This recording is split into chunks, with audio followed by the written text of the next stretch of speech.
मैं doctor Rajeev Agarwal, senior director breast services, Medanta the medicity hospital Gurgaon.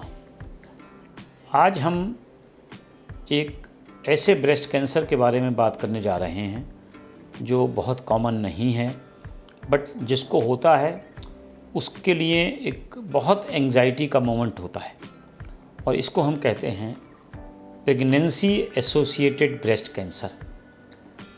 Pregnancy associated breast cancer वो हैं जो या तो प्रेगनेंसी के दौरान डिटेक्ट होते हैं, प्रेगनेंसी के बाद विद इन 1 ईयर जो लैक्टेशनल पीरियड होता है लेडी का, उसमें डायग्नोज होते हैं। इनकी प्रॉब्लम क्या है? इनकी प्रॉब्लम यह है कि एक तो यूजुअली पेशेंट्स यंग होते हैं, हालांकि आजकल प्रेगनेंसी भी थोड़ा लेट होने लगी है, बट स्टिल दीज पेशेंट्स बहुत ओल्ड नहीं हैं, usually early 30s late 20s में होते हैं। दूसरा, चूँकि प्रेगनेंसी और लैक्टेशन दोनों में ब्रेस्ट में थोड़ी सी साइज़ बढ़ा होता है और ब्रेस्ट थोड़ी फर्म होती है, तो छोटे मोटे लंप फील नहीं होते हैं, या फील भी होते हैं तो हम उसको एक इग्नोर कर देते हैं कि ये लैक्टेशन की वजह से हो सकता है या प्रेगनेंसी की वजह से हो सकता है। तो इसलिए अक्सर ये देखा गया है कि प्रेगनेंसी एसोसिएटेड कैंसर्स थोड़ा लेट डायग्नोज होते हैं।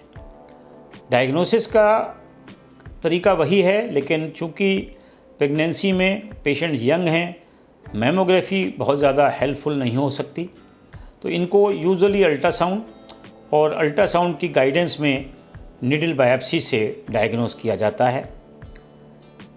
एमआरआई हम कर सकते हैं, but during pregnancy, particularly 2nd and 3rd trimester of pregnancy में पेशेंट के लिए उल्टा लेटना थोड़ा मुश्किल होता है, जबकि एमआरआई में उल्टा लेटना पड़ता है, तो अगेन एमआरआई करना बहुत सारे केसेस में संभव नहीं होता।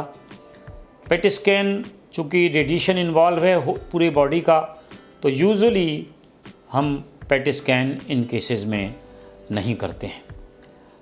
प्रॉब्लम मैनेजमेंट की इसलिए आती है कि अगर प्रेगनेंसी के दौरान ब्रेस्ट कैंसर डायग्नोज हुआ है तो उसमें 2 लाइफ इन्वॉल्व हैं, एक पेशेंट की और एक बच्चे की। यूजुअली चूँकि ये पेशेंट थोड़े डिजीज़ थोड़ी एग्रेसिव टाइप होती है, तो इनको बहुत सारे टाइम हम कीमोथेरेपी से ट्रीट करते हैं, या कभी कभी अगर सूटेबल पेशेंट है तो सर्जरी से भी ट्रीट किया जा सकता है। प्रॉब्लम ये है कि फर्स्ट ट्रिमेस्टर ऑफ प्रेगनेंसी में जब बच्चे का डेवलपमेंट हो रहा होता है, तब हम लोग कीमोथेरेपी नहीं दे सकते। Radiotherapy otherwise also pregnant patients को नहीं दे सकते।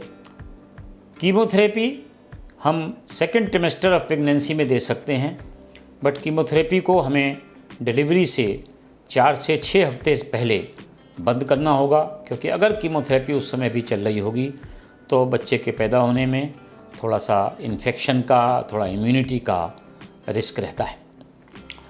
इस तरह से इन पेशेंट्स को हम लोग मिल के as a team work decide करते हैं कि पहले क्या करना है, उसके बाद क्या करना है, कि पहले सर्जरी करना है या पहले कीमोथेरेपी करना है।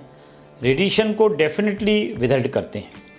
अगर फर्स्ट ट्रिमेस्टर में, फर्स्ट 10-12 वीक्स में ब्रेस्ट कैंसर डायग्नोज होता है, तो फैमिली की विशेष क्या हैं? फैमिली एबॉर्शन हो सकता है चाहे, तब डेफिनेटली एबॉर्शन करके पेशेंट को ट्रीट किया जा सकता है। तो इस तरह जिसको हम कहते हैं फैमिली पार्टिसिपेशन और patients participation in decision making also बहुत इम्पॉर्टेंट है।